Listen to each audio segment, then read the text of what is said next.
کوئی کمی بیشی ہوئی ہو تو معذرت خواہ ہیں. جو انتظامات دوستوں نے کیے ان کے لیے دعائیں ہیں، خیر ہے. اور آپ سب احباب آج جو ہے نا ایک کام ضرور کیجیے گا کہ کچھ نہ کچھ جو ہمارے متاثرین ہیں اس کے حوالے سے کچھ فیصلہ کر لیجیے گا، جو بھی آپ کر سکتے ہیں. اور دوسرا کام یہ کیجیے گا مرد اور عورتیں بھی کہ اپنے ماحول کو، جو ہمارا ماحول ہے، ہمارا گھر ہے، ہماری گلی ہے، ہمارا گاؤں ہے، ہمارا محلہ ہے، اس میں جو گندگی غلاظت کے ڈھیر ہوتے ہیں اس کو صاف کرنے کی ضرور کوشش کیجیے گا. 2 دن ہوئے ہیں یہاں ایک شخص نے کھڑے ہو کر تقریر کی تھی، اس کے بعد میں نے عاجز نے اس طرف توجہ دلائی تو اس دوست نے وہاں سے تصویریں بھیجی. اس نے جھاڑو پکڑا ہوا ہے اور وہ اپنے گھر کو بھی جھاڑو دے رہا ہے اور گلی کو بھی صاف کر رہا ہے، کیونکہ اللہ تعالیٰ فرما رہا ہے ان اللہ یحب المتطہرین، جو زیادہ صفائی کا خیال رکھتے ہیں وہ اللہ تعالیٰ ان سے زیادہ پیار کرتا ہے. بہت شکریہ.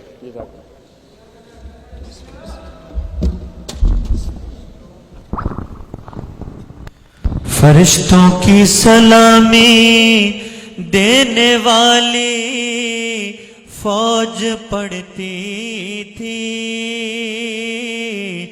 جناب آمنہ سنتی تھی، یہ آواز آتی تھی، یا نبی سلام علیکہ، یا نبی سلام علیکہ، یا رسول سلام علیکہ، یا حبیب سلام علیکہ، یا حبیب سلام علیکہ، صلوات اللہ علیکہ، صلوات اللہ علیکہ. رنج و غم کھائے ہوئے ہیں،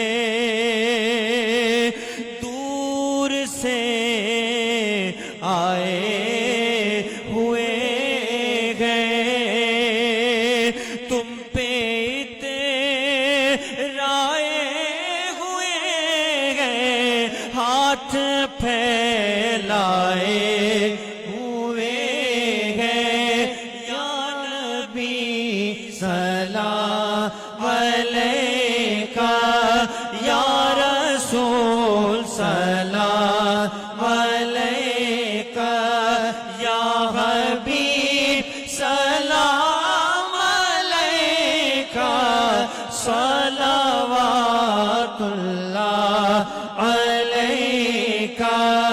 پوری عرب یہ دعا کر،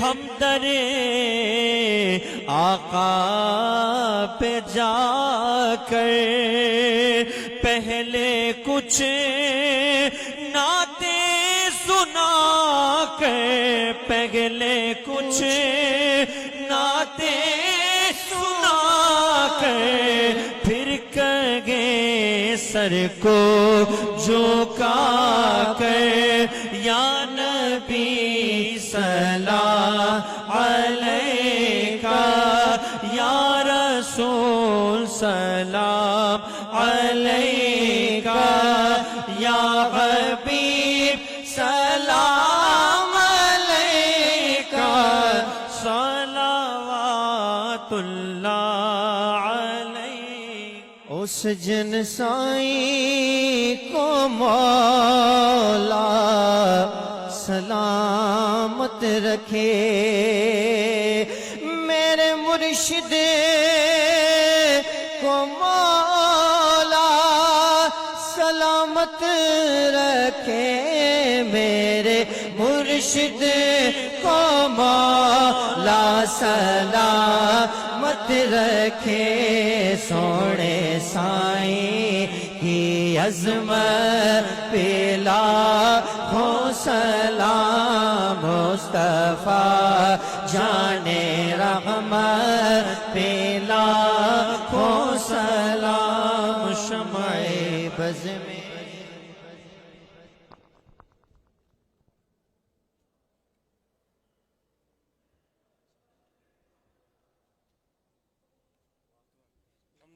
رب العالمین. اللہم صلی علی سیدنا مولانا محمد وعلی آلہ وصحبہ اجمعین. اللہم ربنا آتنا فی الدنیا حسنۃ وفی الآخرۃ حسنۃ.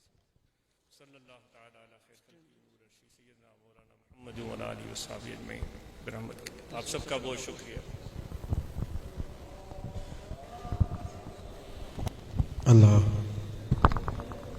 اللہ اکبر اللہ اکبر اللہ اکبر اللہ اکبر. اشہد ان لا الہ الا اللہ اشہد ان لا الہ الا اللہ اشہد ان محمد رسول اللہ اشہد ان محمد رسول اللہ. حی علی الصلاۃ حی علی الصلاۃ حی علی الفلاح حی علی الفلاح. اللہ اکبر اللہ اکبر لا الہ الا اللہ.